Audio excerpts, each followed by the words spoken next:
Tu me dis quand tu as. Moi, Ah si, c'est là, voilà.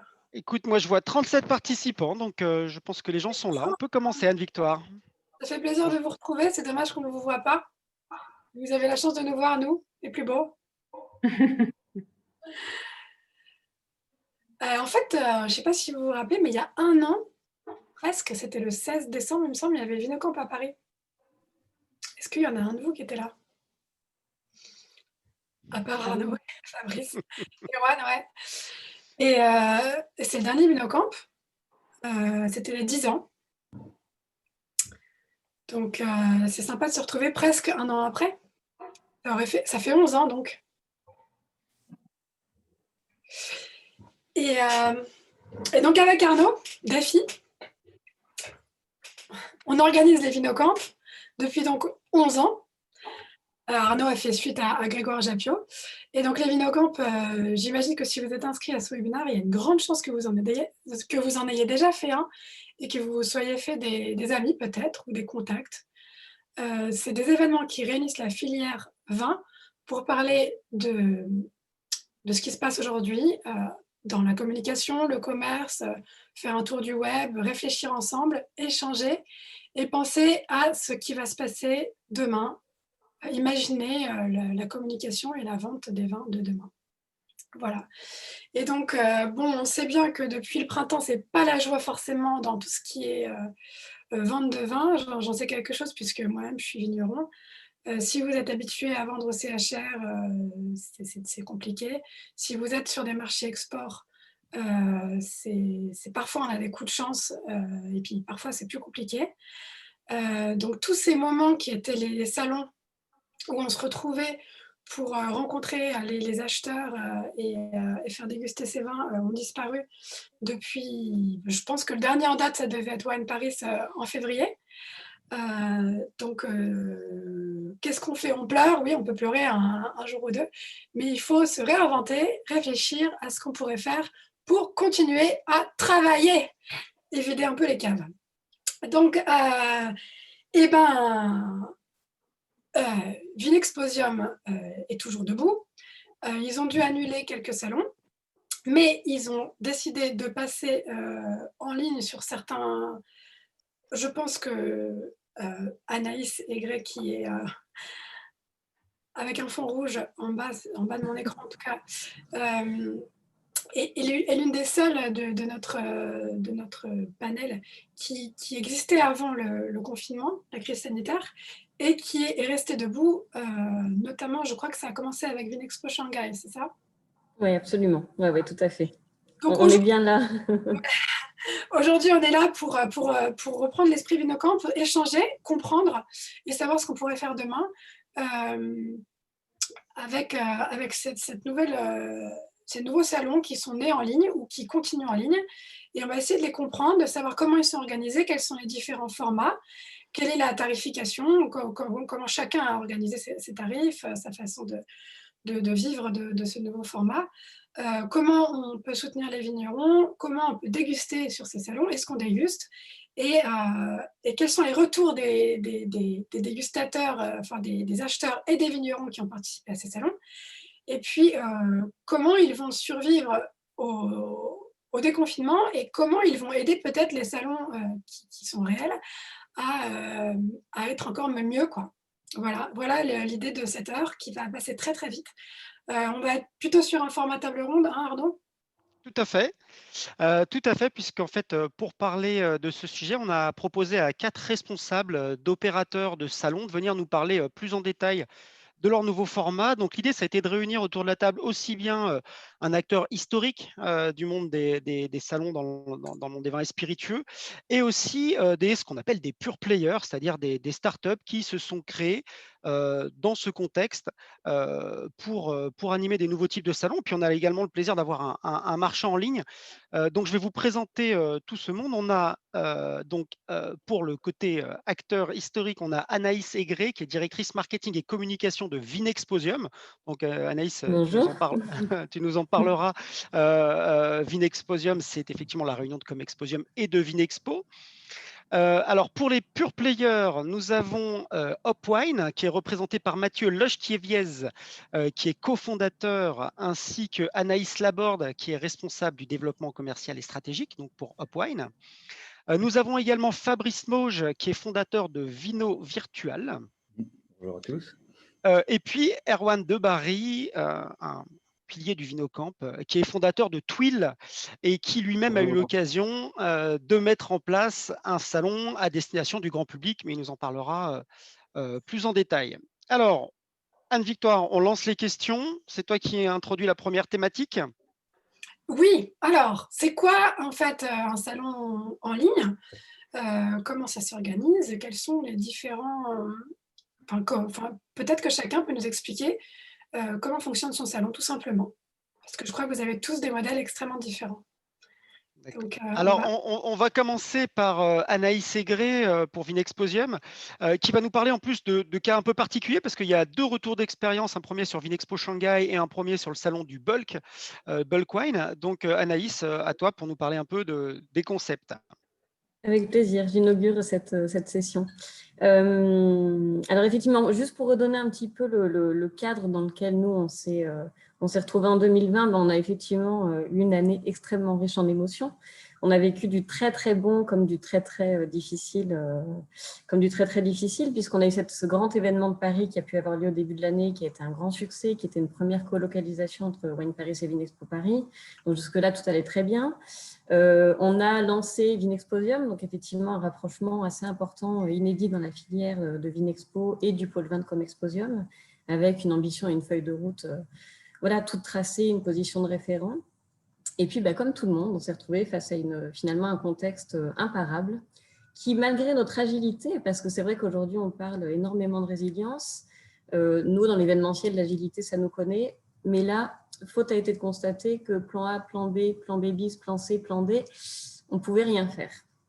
Donc, et je crois que ce qui nous a vraiment mis la puce à l'oreille, ça a été au moment de l'été, quand on a décalé Vinexpo Hong Kong une première fois au mois de juillet.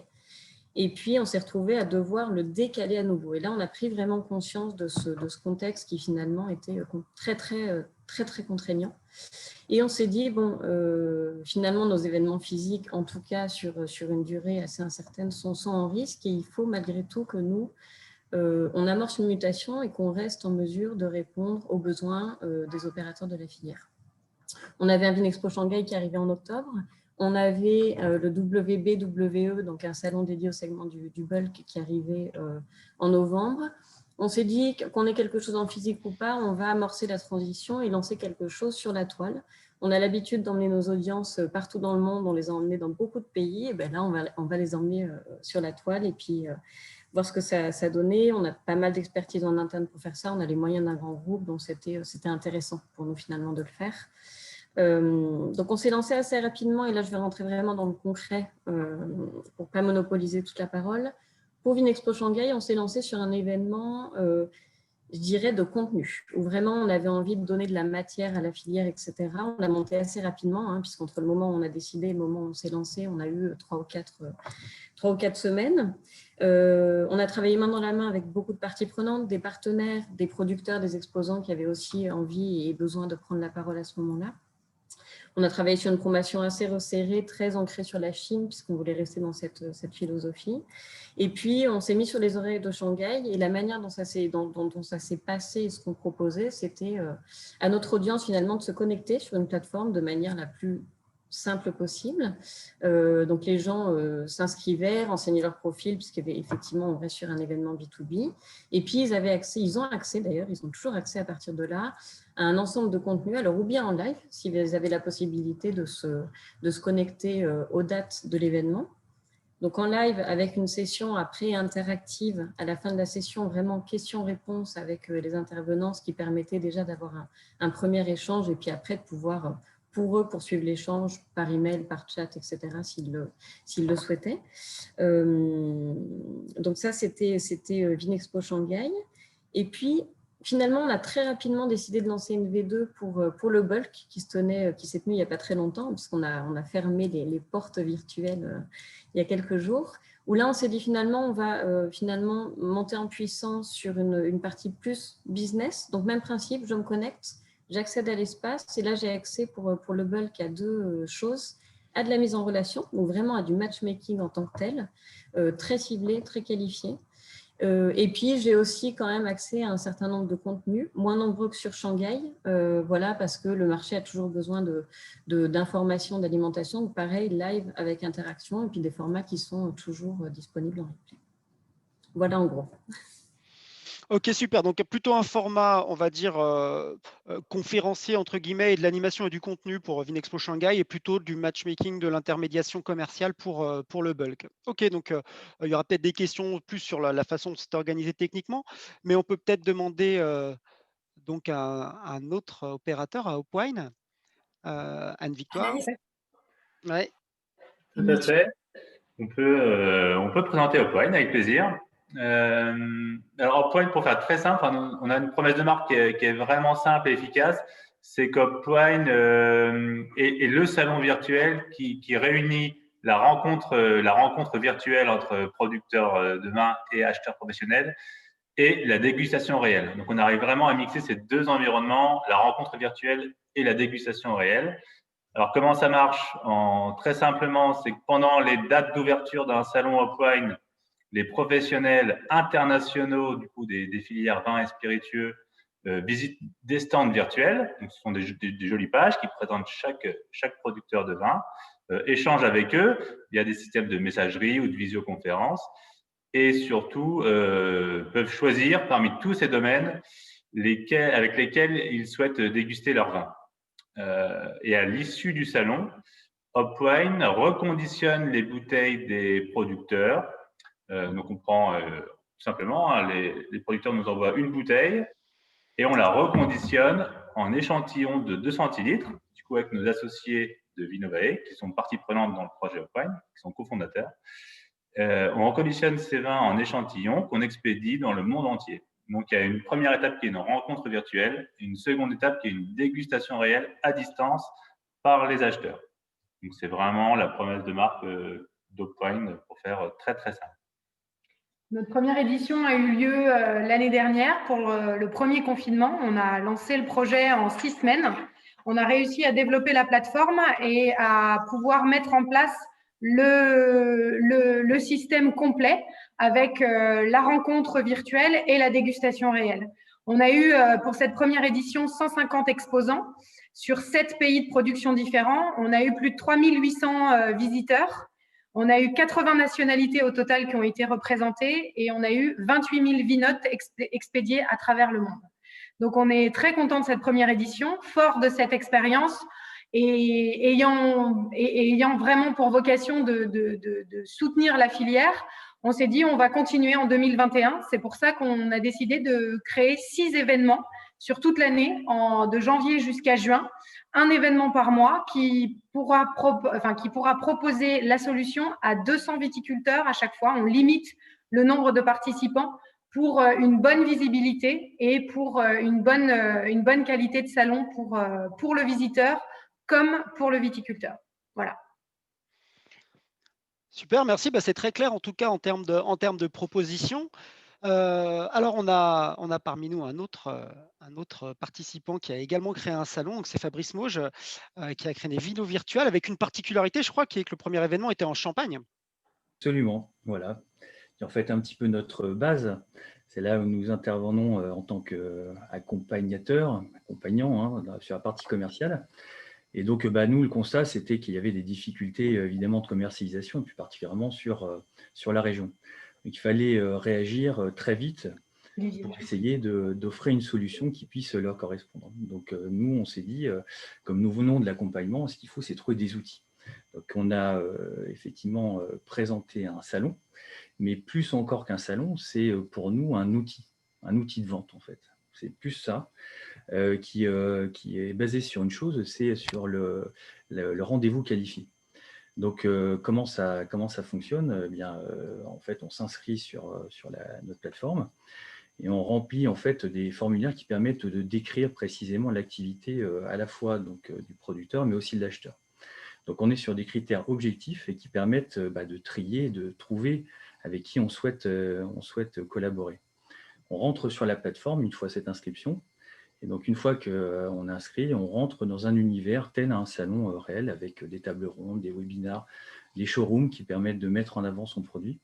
Et aussi, on a la proposition de faire de la mise en relation.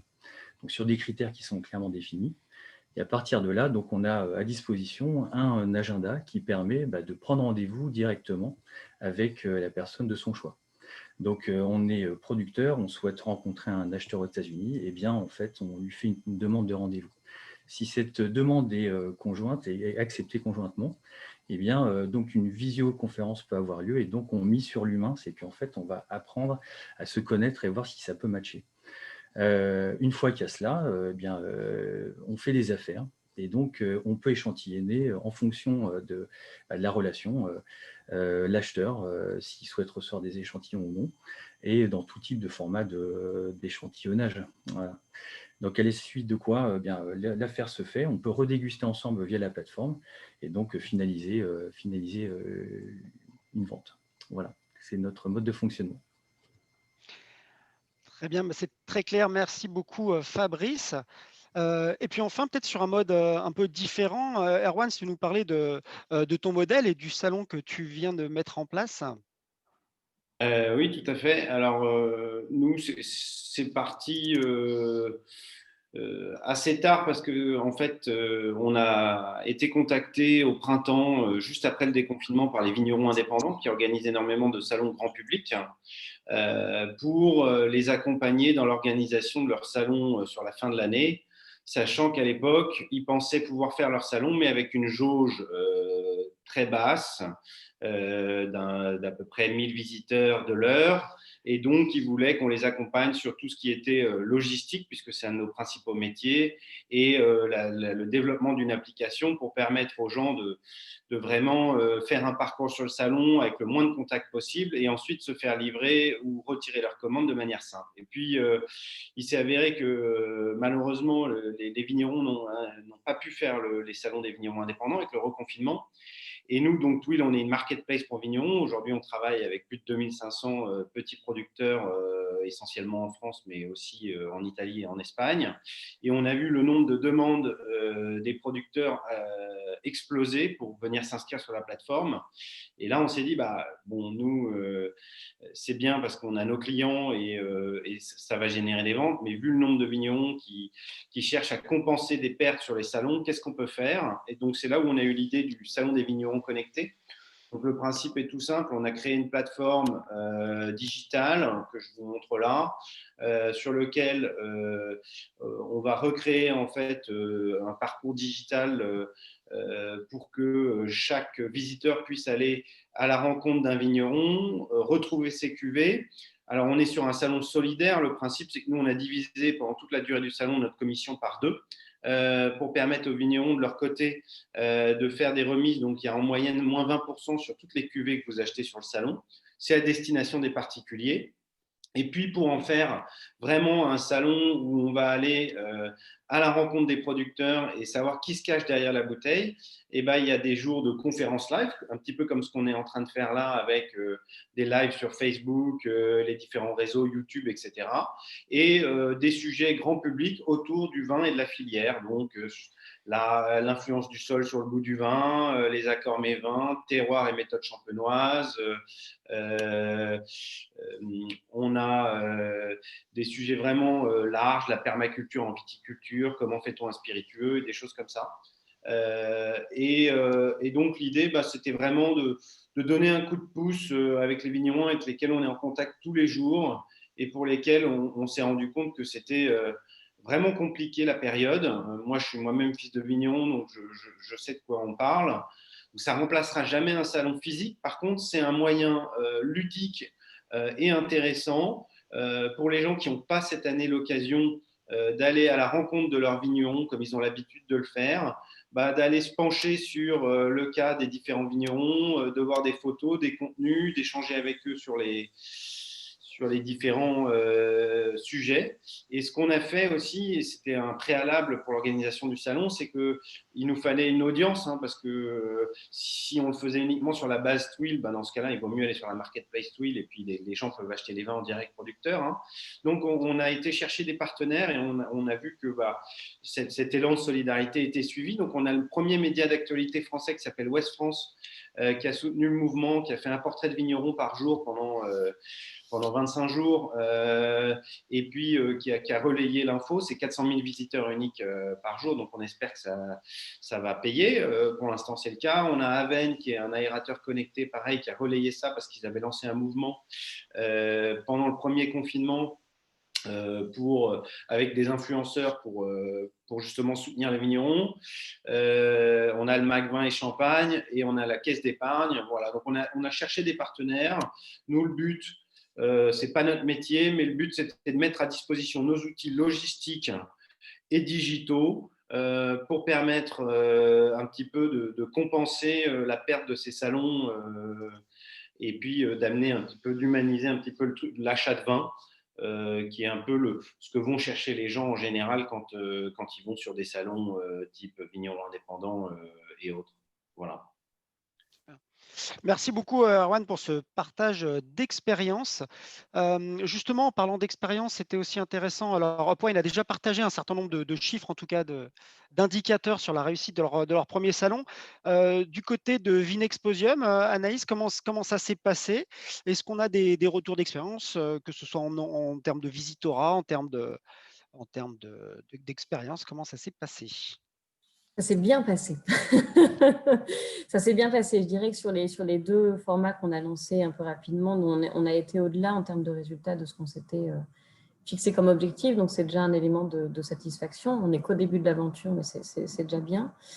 Sur Shanghai, on a eu près de 2000 connexions au moment du live sur les 3 jours, ce qui était bien, avec évidemment une grosse représentation de la Chine et de l'Asie, puisque c'est à cet endroit-là qu'on avait poussé l'événement.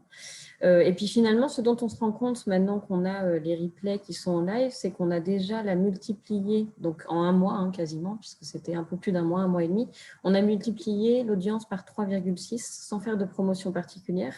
Donc finalement, ça fait aussi preuve pour nous d'un potentiel assez important. Et puis on voit que l'audience se diversifie, c'est-à-dire que là, on avait beaucoup d'Asie pendant le live. Finalement, on se rend compte que là, ça permet aussi à d'autres audiences européennes, américaines, etc., de se connecter et de prendre connaissance de ces contenus. Donc ça, c'était déjà très bien. Et puis, peut-être un troisième élément qui était important pour nous, c'est qu'on a eu énormément de retours terrain. Donc ça, c'était super de générer aussi cette proximité et puis d'apprendre en même temps ce qui allait, ce qui n'allait pas. Beaucoup de satisfaction de la part des participants et voilà, et ça nous donne des belles promesses pour l'avenir. Sur la partie bulk, donc WBWE, on vient de finir, donc j'ai envie de dire, on a peu de recul encore sur les éléments de satisfaction, etc. Et c'est ce qui sera le plus important, mais en termes de volume, alors ce n'est pas comparable à un Vinexpo Shanghai puisqu'on est sur une petite communauté sur le bulk. En revanche, avec un gros volume de transactions, on a une 50aine de wineries de domaines du monde entier qui ont participé. On avait une centaine d'importateurs internationaux qui participaient et on a fait une trentaine de meetings par jour. Donc, en gros, on arrive à peu près 200 meetings sur toute la durée de l'événement qui s'est étalé sur 9-10 jours voilà, ces derniers temps. Donc, c'est très encourageant en tout cas pour nous. Quel est le format d'un meeting sur la bulk? Comment ça se passe? C'est un meeting online. Donc, il y a un matching qui se fait sur des critères très précis. Chacun déclare voilà, ce qui l'intéresse, ce qu'il cherche à la fois en termes d'achat et puis de vente pour le producteur. Et ensuite, il y a un rendez-vous, il y a un agenda qui est géré au jour le jour avec des meetings qui se font comme on se parlerait aujourd'hui finalement via la plateforme, qui sont programmés via la plateforme. Et la dégustation peut se faire avec envoi d'échantillons dans un second temps, j'imagine? C'est ça. Pour l'instant, on n'a pas encore adjoint, j'ai envie de dire, de service logistique parce qu'on a été sincèrement pris par le temps. C'est quelque chose qui viendra très certainement dans la montée en puissance de nos solutions, mais pour l'instant, c'est ça. L'idée, c'est vraiment d'avoir cette mise en relation, d'avoir une première qualification du rendez-vous par un échange, et puis ensuite, il y a un envoi d'échantillons si tant est que l'échange soit fructueux et porteur pour la suite. D'accord. Mais dans lequel on n'est pas partie prenante aujourd'hui, pour être tout à fait clair. D'accord. Et sur Wine Paris, il y avait l'application Wine Match, c'est ça? Oui, absolument. Est-ce que c'est quelque chose que vous voyez évoluer justement pour ces rencontres virtuelles? On se dit, en fait, on se dit deux choses. Alors, on en parlera peut-être après, mais c'est qu'effectivement, nous, notre cœur de métier, c'est d'être organisateur d'événements. Donc, c'est vrai que pour nous, apporter du digital, du online, etc., c'est quelque chose qui doit être complémentaire, qui ne doit pas venir cannibaliser ce qui se passe sur place et qui finalement doit donner encore plus de portée à nos événements physiques tout en vivant 365 jours par an. Donc, clairement, les solutions de matchmaking, déjà, c'est clair qu'on va au lieu d'avoir plein d'outils, on va tout mettre sur la même plateforme, ce qui simplifie énormément quand même la vie à tous les participants puisqu'ils auront finalement all-in-one, un seul endroit, ils vont venir se connecter et puis venir prendre les services dont ils ont besoin. Et très certainement, je pense qu'en termes de technologie aujourd'hui et de marketing, vraiment de mise en relation, de ciblage, on sera d'autant plus performant parce qu'en fait, là, on a le temps en ce moment de travailler sur tout ça et d'être beaucoup plus pertinent, affûté, de passer suffisamment de temps sur toutes ces problématiques pour que ce soit encore plus efficace sur la mise en relation. On n'a pas vraiment beaucoup parlé de la tarification. Alors, est-ce que vous avez, j'imagine que vous n'avez pas offert vos salons en ligne à vos clients, prestataires. Comment vous êtes organisé? Est-ce que vous avez maintenu les tarifs habituels? Est-ce que vous avez réadapté votre offre? Et puis pour ceux qui sont nés du confinement, comment vous avez établi votre offre? On va peut-être On commence par qui du coup? Anaïs Aigret qui est... Qu'est-ce que Oui, moi je peux. Ouais. Alors nous, on a travaillé sur des. Alors sur Shanghai, on a travaillé sincèrement sur des offres complètement ad hoc parce que ça a été beaucoup plus de la vente de visibilité, etc., que ce qu'on avait l'habitude de vendre. Donc c'est des choses qui sont faites de manière ad hoc, mais qui ont été complètement adaptées à un format online. C'est-à-dire qu'on n'est pas parti d'un format salon en se disant on vend à peu près la même chose. Et sur le bulk, alors comme ça a été géré par notre équipe espagnole, je n'ai pas les prix en question, mais là, il y avait vraiment une tarification pareille, avec ce même principe de se dire, on est sur un format online, on ne vend pas la même chose qu'un salon, mais néanmoins, c'était quand même plus formalisé. Maintenant, ce qu'on est en train de faire pour la suite, c'est de travailler vraiment sur des offres très spécifiques online et qui seront publiées, disponibles de la même façon qu'on publie des tarifications sur nos événements physiques. Du côté d'Upwine, au niveau, c'est une question aussi qui a été posée dans le chat, je crois, qui était justement sur la tarification. Ouais. Effectivement. Eh bien, nous, en fait, on fonctionne en fonction du nombre de cuvées présentées et du nombre de coffrets qui seront reconditionnés. En fait, c'est un tarif global qui comprend la création du stand virtuel, la création d'un visuel de communication, le reconditionnement des cuvées grâce à notre partenaire et cofondateur Vinovae, le contrôle du goût de bouchon, les frais de douane éventuels et l'expédition des vins à travers le monde. Et si, par exemple, le viticulteur n'a pas diffusé tous ses coffrets, le solde des coffrets restants lui sera réexpédié au domaine. Voilà, donc le tarif comprend tout ça. Et pour donner un exemple, les tarifs commencent à partir de 1 372 € et peuvent aller jusqu'à 5 000 € en fonction du nombre de coffrets. Donc, un coffret qu'on vend très souvent, c'est 3 cuvées, donc 3 vinotes et 35 coffrets qui sont présentés dans des coffrets comme celui-ci, en fait. Dedans, vous aurez 3 vinotes et ils seront au nombre de 35, donc en reconditionnant une seule bouteille. Voilà. OK. Donc, c'est vraiment une offre transparente et claire. Les prix sont indiqués sur le site. On est vraiment transparent là-dessus. Et c'est un prix global, c'est-à-dire qu'il n'y a pas de surprise. Vous payez une fois à l'inscription. Enfin, vous payez un premier raconte et un solde juste avant le salon. Et vous n'avez plus rien d'autre à payer. C'est vraiment une offre claire. Et on a voulu l'offre la plus claire possible pour le viticulteur. C'est très clair et très précis. Merci Fabrice. Est-ce que tu veux… J'insiste juste sur un petit point, c'est que la visite, par contre, est entièrement gratuite pour les professionnels des filières vins et spiritueux, donc acheteurs, journalistes, importateurs, cavistes. Voilà. OK, très clair. Merci. Fabrice, en ce qui concerne les modalités un peu financières ou le business model. Oui, business model. Alors, bon, nous, on est parti sur une logique de rendez-vous, d'un forfait avec un règlement au rendez-vous réalisé. Bon, dans les faits, c'est intéressant pour une première.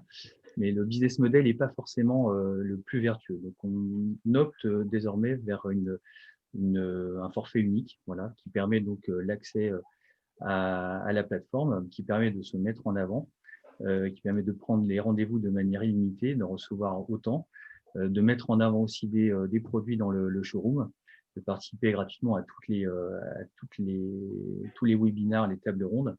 Et donc, c'est un forfait qui évolue en fonction de nos événements qui auront lieu l'année prochaine, donc au nombre de 6. Voilà, il évoluera entre 1 500 et 1 800 euros. Voilà. OK. Donc, on se positionne, si vous voulez, sur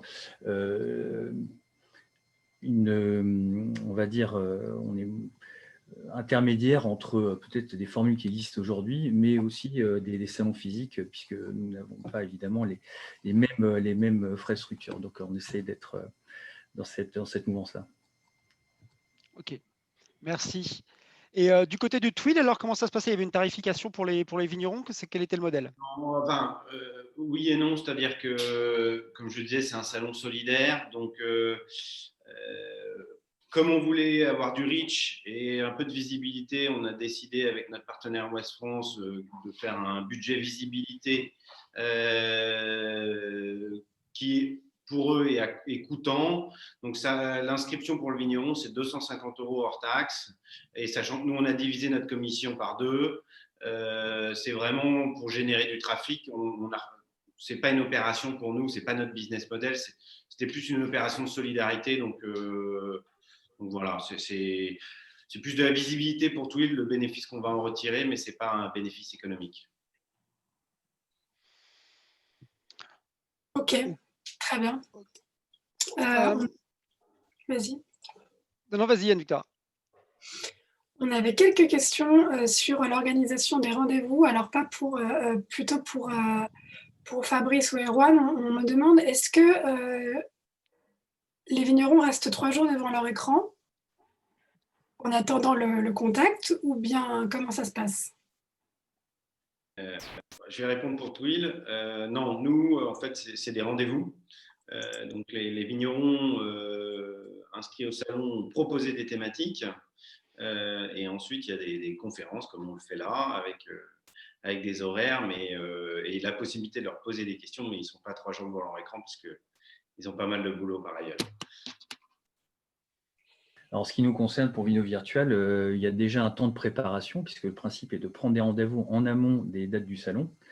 Donc, le temps qu'il faut dédier dépend évidemment du nombre de contacts qu'on souhaite rencontrer. Sinon, par la suite, je dirais que le temps, c'est celui lié au rendez-vous. Donc, on a 10-15 rendez-vous, ce sera aux horaires où nous avons les rendez-vous. Alors après, évidemment, si un producteur souhaite participer au webinar et autres, libre à lui de le faire. Mais voilà, on reste vraiment sur le temps. Et ça, c'est des retours qui nous sont d'ailleurs très, très intéressants à la première édition. C'est en fait l'optimisation du temps, c'est le gain du temps. C'est qu'en fait, si on se prépare bien, on optimise son agenda sur une période courte. Mais donc, on peut, sur son exploitation, aussi bien donc, participer à Vino Virtual que s'occuper de ses papiers administratifs. Et donc ça, c'est très, très flexible et très, très simple. Ok, c'est clair. J'ai une dernière question qui me vient là, parce que c'est vrai que moi, j'ai participé à un des salons, j'ai participé à Poème. Quand on a un salon, un vrai salon dans la vraie vie, avec des stands et tout, on a un temps de préparation qui est assez énorme, avec des heures et des heures de prospection pour que le salon marche. Comment on prépare un salon de ce type? Combien de temps on y consacre? Est-ce qu'on y consacre du temps, ou est-ce que c'est vous qui faites tout le travail finalement? Eh ben, nous, on peut répondre. En fait, nous, on a vraiment développé une plateforme. Surtout, vous qui avez participé du coup au premier salon, là, vous allez être surpris parce que je crois que vous avez aussi participé du coup à la seconde édition. Du coup, on a vraiment investi fortement là dans l'été. Et là, sur ces dernières semaines, c'est même assez fatigant je vous avoue, pour être prêt en temps et en heure au mois de janvier. Mais on aura une plateforme vraiment digitale qui vous offrira la possibilité de créer votre stand virtuel vraiment de manière autonome. C'est-à-dire vous allez pouvoir ajouter vos logos, vos visuels, vos textes, tout ceci de manière très, très, très simple et de manière très efficace. Donc là, Anaïs est en train de faire défiler. Voilà. Voilà, on va vous partager en fait à quoi ressemble un stand virtuel sur sur Opwine, ça vous allez mieux comprendre mes propos. Voilà, si je peux zoomer un petit peu. Ça, c'est un stand virtuel du coup d'un salon Opwine, d'un producteur.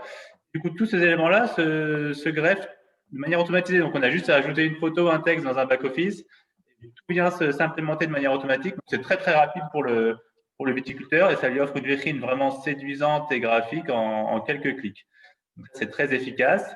Il peut aussi inviter, bien sûr, ses contacts professionnels avant le salon.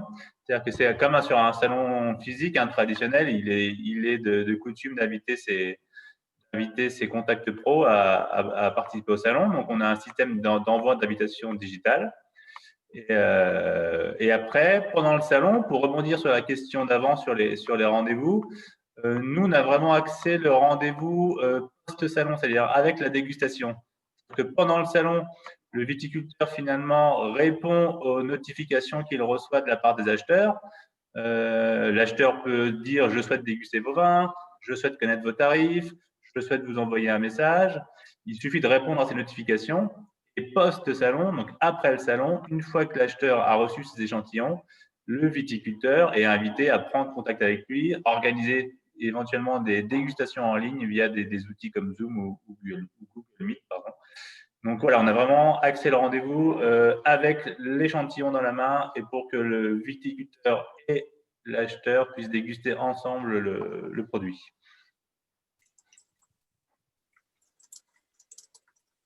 Super, merci. Eh bien, je crois que c'est assez clair. On a encore quelques questions qu'on va poser à la fin du webinaire, je pense. J'en avais une peut-être intermédiaire justement à ce moment de la discussion qui était sur les feedbacks. On aurait pu effectivement inviter à ce webinaire des exposants pour avoir leur retour. Là, on a vraiment fait le choix de se centrer sur les organisateurs, mais en tant qu'organisateur, est-ce que vous avez des retours concrets d'exposants qui vous ont fait part soit justement de l'efficacité du système, soit des choses qu'ils aimeraient voir améliorées, à qui on peut donner la parole peut-être à Fabrice, ouais. Alors nous, notre retour, au-delà de nos attentes de base, c'est qu'on se rend compte que ça, en plus d'un salon, ça va plus loin que ça en fait.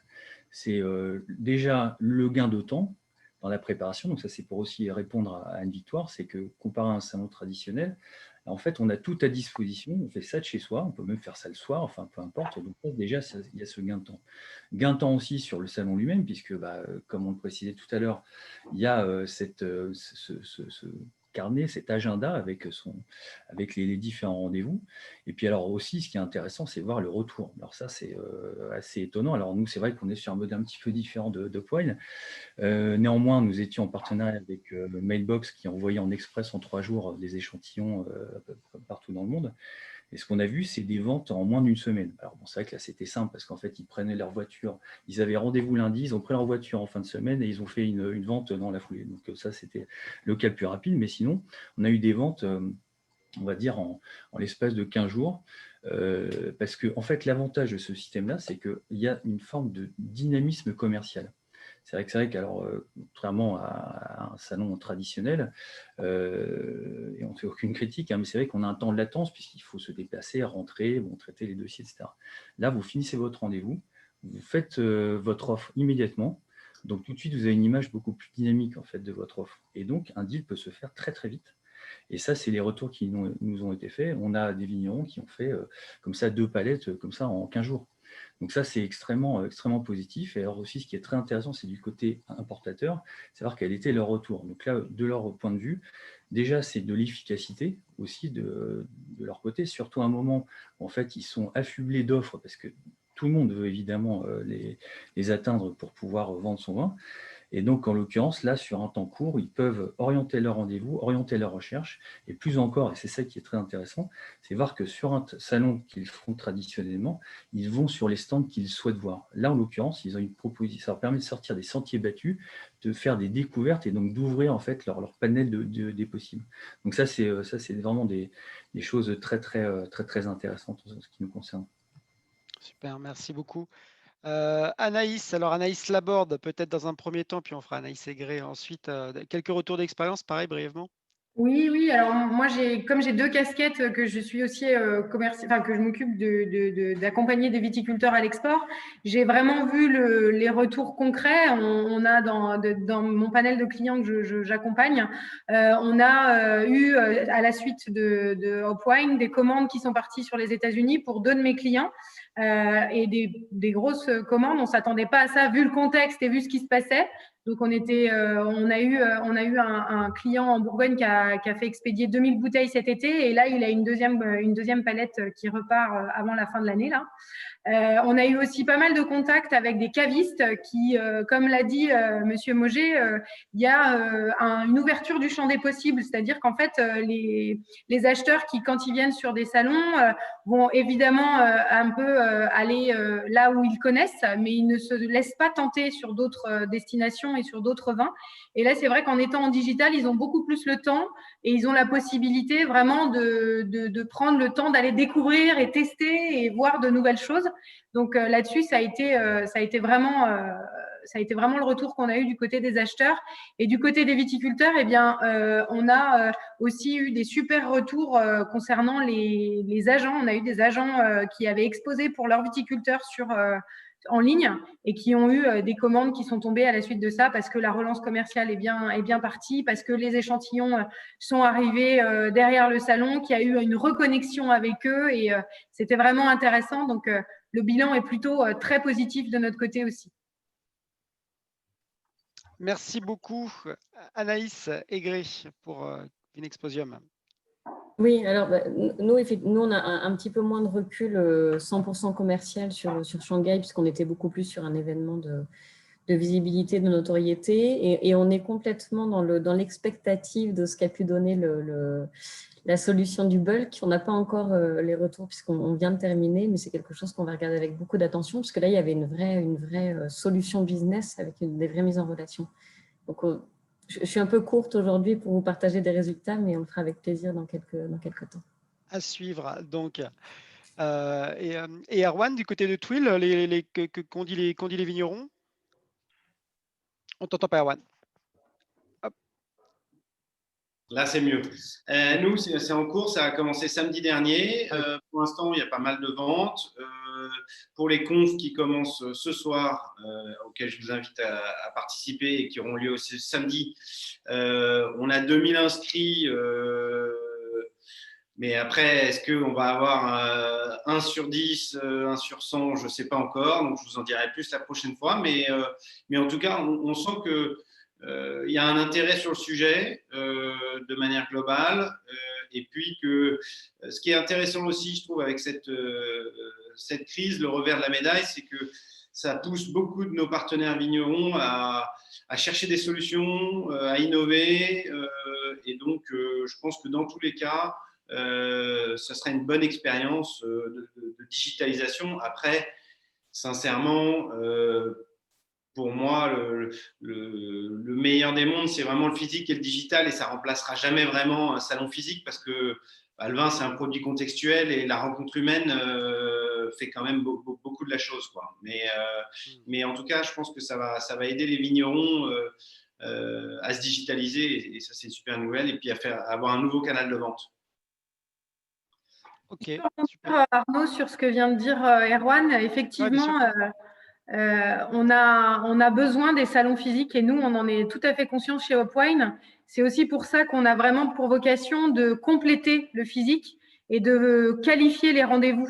Dans le sens où, pour nous, Hop Wine, aujourd'hui, ça a été une réponse à la crise sanitaire parce qu'on avait vraiment besoin d'avoir des rendez-vous commerciaux et d'avoir du flux qui venait et surtout de pouvoir commercialiser nos vins. Mais dans le futur, le but, c'est que Hop Wine soit là pour qualifier les rendez-vous sur les salons physiques et puisse accompagner encore le viticulteur et l'acheteur pour que la rencontre soit qualifiée au maximum. D'accord, merci beaucoup pour ce partage. Ça nous emmène sur notre question un peu finale. On va finir le dernier tour de table là-dessus. Sur les prospectives, qu'est-ce qui nous attend? Comment vous voyez le futur? On va sortir, on l'espère tous, de cette crise et de cette période confinée. Comment ça va se passer après? Qu'est-ce qu'on peut imaginer stratégiquement pour le futur? Je vais parler en ce qui me concerne. Allez, vas-y Fabrice. Ouais. Ça vient d'être dit d'ailleurs, c'est que ça ne peut pas remplacer en tant que tel un salon physique, c'est évident. Néanmoins, c'est une ouverture sur autre chose, c'est-à-dire que il y a le salon et il y a d'autres solutions. En ce qui nous concerne, nous, c'est celle-là, c'est la qualification donc, des rendez-vous, c'est un outil de vente, un outil de commercialisation pour vente, voilà, et de vente rapide. C'est vraiment ça en ce qui nous concerne. Donc, on s'est vraiment interrogé, on s'est dit, mais est-ce qu'on peut pérenniser cette solution à l'avenir? Notre réponse, c'est oui, c'est parce qu'au-delà en fait, de la mise en relation, c'est aussi l'accompagnement général, global, d'un producteur pour aller justement décrocher des ventes. Donc, ça peut être soit pour décrocher des ventes, soit des contacts qui peuvent ensuite se transformer sur un salon réel. Dans tout état de cause, on est vraiment dans une logique, c'est un outil de commercialisation. Enfin, en tout cas, c'est nous, de notre côté, la manière dont on le voit. Super, merci. Je vois des hochements de tête chez Hopwine. Vous voulez compléter ce point? Non, je crois que nous, on a dit, on est d'accord et on a dit ce que… Oui, oui. Non, on peut juste mettre pour la suite pour nous. Donc, comme l'a dit Anaïs tout à l'heure, on a des événements donc un premier événement qui a lieu en janvier, là, qui est déjà complet. Après, on a un événement en février qui est sur une thématique, on appelait ça la Green Week, donc thématique sur le développement durable, donc pour tous les vignerons qui sont engagés dans cette démarche. Et après, on a des événements, donc un qui est déjà ouvert en mars, et on a pour objectif d'en ouvrir un par mois, du coup, jusqu'au mois de juin. Et on oriente du coup la suite. Bien sûr, on prend toujours des stands de producteurs avec grand plaisir. Hein, c'est quand même le modèle économique de base de Hopwine. Mais on a des contacts privilégiés avec des interprofessions ou des régions pour créer un système de pavillon comme on peut trouver sur les salons physiques, hein, comme on trouve sur Wine Paris, par exemple. Donc, on essaie de recréer un peu ce modèle-là pour que ce modèle qui est familier finalement à tout le monde, hein, et pour que le visiteur s'y retrouve. Donc, on a d'ores et déjà, par exemple, les vins de Provence qui auront un pavillon sur Hopwine en mars, le numéro 3. On a le label Terravitis qui aura un pavillon sur le Hopwine de février. Voilà. Et les vignerons bio de Nouvelle-Aquitaine, je crois. Voilà. Et on a d'autres grosses interprofessions étrangères notamment. C'est pas signé, donc je ne donne pas les noms, mais voilà. Donc, il y a vraiment une dynamique qui est enclenchée chez nous et qui est plutôt très positive, hein, pour… Sur la première édition, on avait eu la chance d'avoir le Chianti Classico et Terravitis qui reviennent aussi cette année. Voilà. D'accord. Alors, Hopwine, tant que vous parlez de ce sujet, j'ai une question de Thomas Geller de VS News. Bonjour Thomas, qui nous demande est-ce que les 6 salons seront sur les thématiques ou généralistes? Donc, on a la réponse déjà pour les 2 prochains, mais ensuite, ce sera généraliste ou thématique? Il y a un 6e qui est en égo. On est en train on se discute sur un 2e thématique, mais sur normalement le 3 et 4. Enfin, le 3 sera généraliste, ça c'est sûr. Le 4, 5 et 6, il se peut qu'il y ait des thématiques. Et notamment, il y a de fortes chances qu'il y ait une thématique spiritueux, un salon uniquement dédié à l'univers des spiritueux. Parce que les acheteurs sont différents. Ok, très intéressant. Fabrice, j'en profite pour te passer la parole. D'abord, ta vision aussi du futur et de la prospective, et puis peut-être répondre à la même question, savoir si toi tu vas rester sur une thématique très champagne, ou si tu prévois d'évaluer sur d'autres, d'ouvrir le champ des possibles. Oui, bien sûr.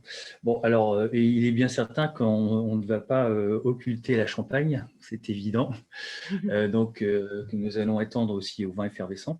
Mais nous avons une logique à 2 axes, on va dire. La première qui est effectivement un axe, on va dire, plutôt généraliste pour permettre à des vignerons de pouvoir se présenter, mais aussi des thématiques qui sont plus précises, plus pointues. Donc, en l'occurrence, ce seraient les vins biologiques. Nous avons un projet aussi sur la partie innovation, donc tous les vins liés à l'innovation, donc grand sujet.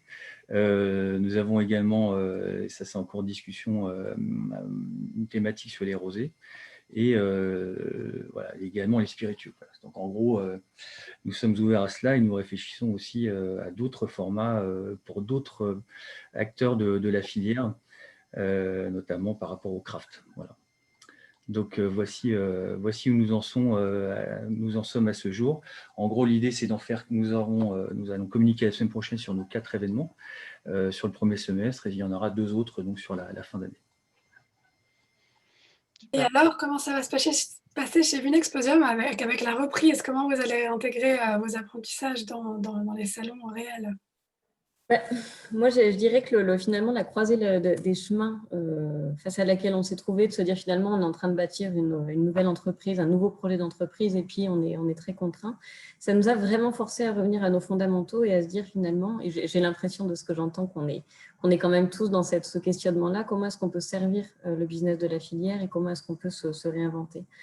On a trois croyances qui nous guident dans ce qu'on est en train de dessiner pour l'avenir. Une première, c'est, et je suis assez rassurée parce que je l'entends de tout le monde, c'est que le physique restera au cœur des relations business dans la filière. Voilà, c'est ce qui aide aussi à construire des relations solides, durables, etc. Donc le physique, pour nous, il va rester au cœur de notre écosystème, je dirais de manière générale. Une deuxième, c'est clairement que, bon, même si on va revenir à du physique, les usages, là, ça fait quasiment 1 an qu'on est tous beaucoup en visio, beaucoup en télétravail, etc. Et donc, malgré tout, les usages s'adaptent. Et effectivement, on a tous plus de digital dans nos vies et on en aura plus, y compris sur des vignerons, sur des producteurs, etc. Donc ça, c'est une bonne chose, ça ouvre plein d'opportunités.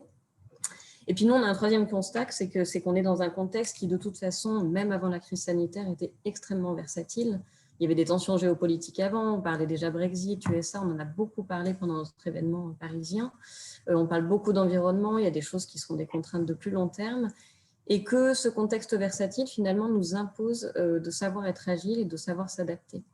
Donc finalement, nous, ce qu'on a envie de faire demain, c'est d'hybrider notre proposition, j'ai envie de dire, avec nos événements physiques qui vont continuer à se dérouler dans le monde entier sur l'ensemble de nos segments, puisqu'aujourd'hui, on adresse les vins tranquilles, les vins effervescents en bouteille, bien sûr, les spiritueux, le vin en vrac. Donc ça, c'est des choses qu'on va continuer à travailler de manière très spécifique. On travaille aussi différents formats d'événements. On a des gros salons, des plus petits salons, des conventions d'affaires extrêmement ciblées. Donc ça, c'est quelque chose qu'on va continuer à déployer au gré des besoins et des opportunités pour la filière. Et puis, à tout ça, on va finalement continuer sur ce qu'on a lancé sur le digital, monter en puissance avec, je dirais, peut-être 4 pistes de travail là, sur l'année à venir. Et puis après, ça continuera à vivre. Mais une première chose qui est d'être présent et d'avoir des propositions qui soient à 365 jours par an sur la partie digitale et puis avec des temps forts qui seront pendant nos événements physiques et qui seront augmentés. Donc, c'est alimenté avec du contenu, des solutions, des services, etc. Une deuxième chose qui va être vraiment la technologie et l'expérience client, de se dire finalement, on veut un all-in-one et on veut que demain, nos clients puissent venir sur Vinexposium Connect et puis choisir les événements physiques sur lesquels ils vont participer, prendre des options de matchmaking, participer à des conférences, etc., etc. Mais c'est vraiment notre vision de nous dire finalement, il faut qu'on leur fasse gagner du temps. Et j'ai entendu Fabrice en parler beaucoup et on partage complètement ce constat. Gagnons du temps, allons à l'efficacité et à la simplicité pour eux. On va bien sûr aller un cran plus loin, et ça, je pense qu'on a tous en tête sur la mise en relation, parce qu'aujourd'hui, il y a beaucoup de remontées terrain qui nous disent finalement le matchmaking, c'est très bien, mais nous, ce qui nous intéresse, c'est pas tellement d'avoir des milliers et des millions de leads à traiter, mais c'est d'avoir les bons leads au moment où je me connecte et au moment où j'ai accès à la solution. Donc ça, il y a pas mal de travail à faire, mais c'est très intéressant. Et puis, je dirais que pour nous, il y a un quatrième enjeu finalement. On a 40 ans d'histoire avec la filière. On anime vraiment des très, très grosses communautés dans le monde entier.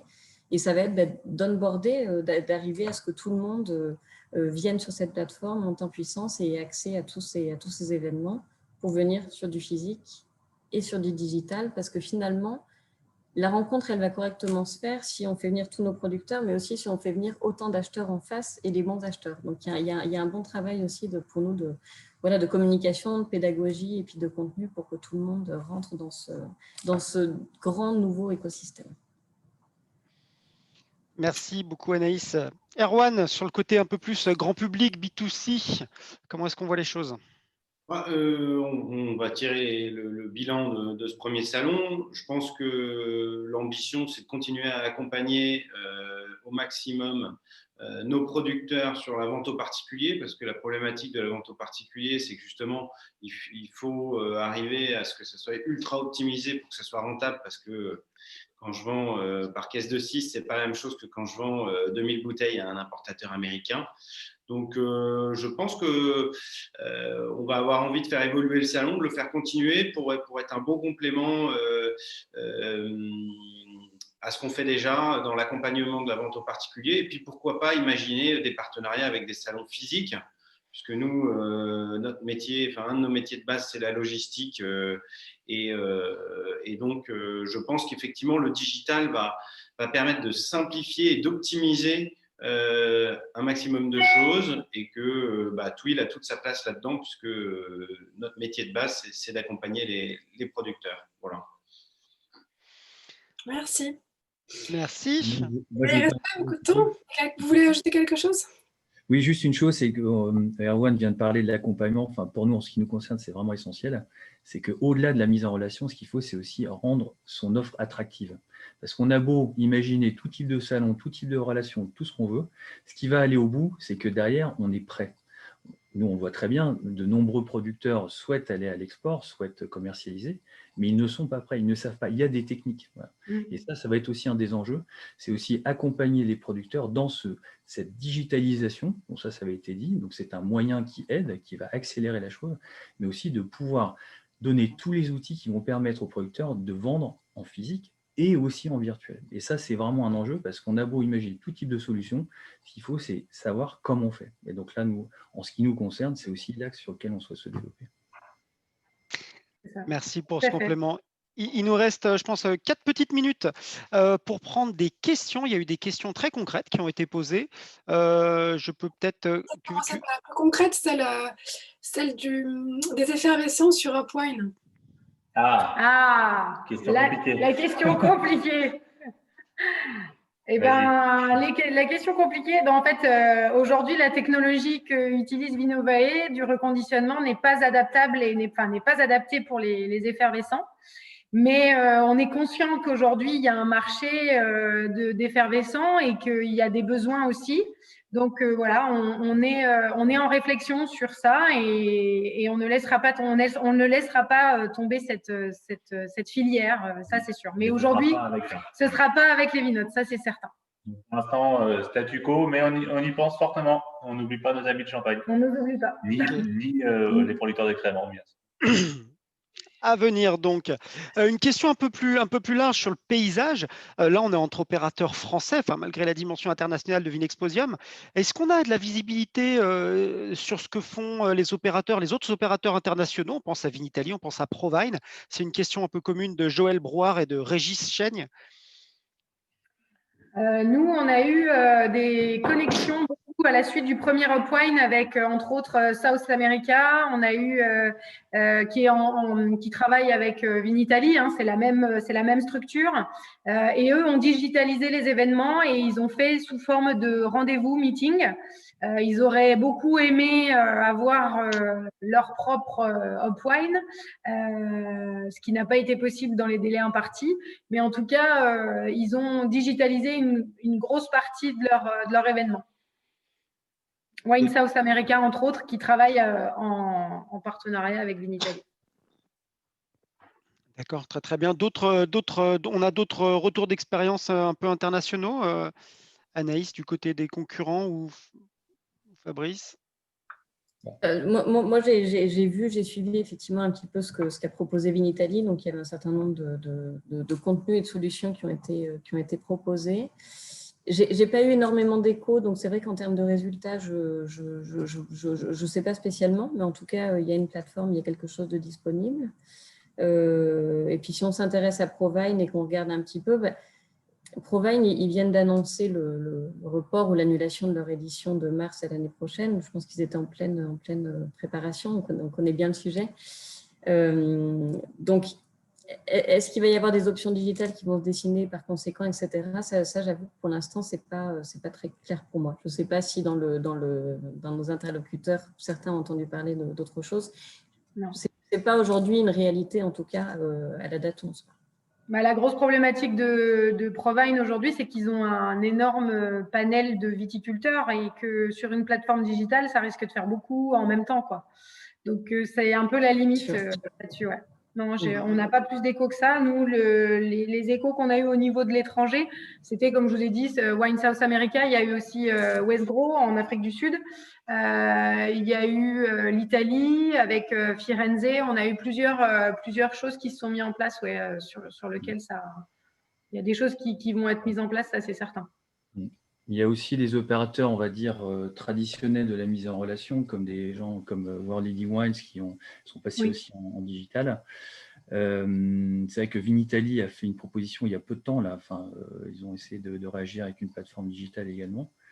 Mais je dirais qu'au-delà de ça, l'enjeu, c'est réussir à rassurer, en fait, le sentiment de réassurance vis-à-vis des vignerons, d'intégrer ce genre de solutions. Et c'est vrai que nous, c'est l'enjeu qu'on a vu, on avait vu auprès des champenois, des vignerons champenois, c'est comment faire pour en fait les rassurer de participer et de voir que ça fonctionne. Et c'est en fait, c'est selon moi un des enjeux en ce qui nous concerne, le nombre aussi. Alors ça, c'est la première chose. Deuxième chose, c'est aussi l'agilité de certaines entreprises à proposer ce genre de solutions.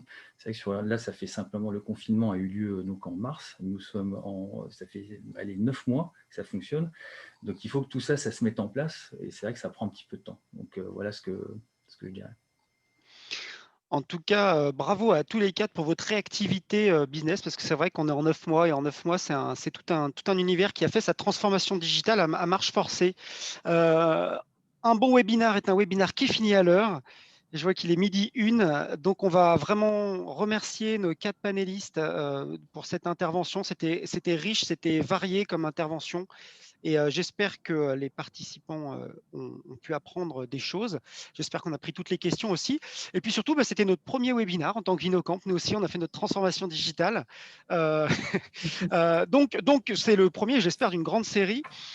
N'hésitez pas, c'est une proposition qu'on voulait vous faire avec Anne Victoire, n'hésitez pas si vous avez des sujets de webinaire que vous aimeriez vraiment voir abordés, à nous le faire. Vous avez nos emails, contact@vinocamp.fr, vous recevez nos newsletters, vous nous envoyez un petit email pour nous dire les sujets de webinaire qui vous intéresseraient. Et les intervenants que vous aimeriez voir dans de prochaines éditions. Et on a envie de vous donner rendez-vous pour d'autres éditions. Ce webinaire sera disponible en replay dans la journée au demain au plus tard et disponible sur nos réseaux sociaux, sur LinkedIn et sur la page Facebook du Vinocamp. Donc n'hésitez pas, si vous avez appris des choses, à le partager, à le relayer sur vos réseaux. Et on vous souhaite un très bon appétit. Ouais, bon appétit. On se retrouvera peut-être sur un salon virtuel. Et peut-être à bientôt sur un salon virtuel. Sur un salon physique, parce que nous, peut-être, c'est un petit mot de la fin, un tout petit peu décalé, mais on a beau être très impliqués dans le digital, etc. Je peux vous dire qu'on attend avec grande impatience le mois de juin et l'événement de Paris, du 14 au 16 juin 2021. Oui, on est tous... Et franchement, votre application là, de Wine Match, le dernier Wine Paris, qui était donc hors confinement, était magique pour moi, qui ait pu organiser le salon grâce à cette application. Donc merci beaucoup. Merci de ce retour en live. Bon, merci beaucoup à tous en tout cas, et on vous souhaite un bon courage chacun dans vos business respectifs. À très bientôt. Beaucoup. Merci à tous. Bonne journée.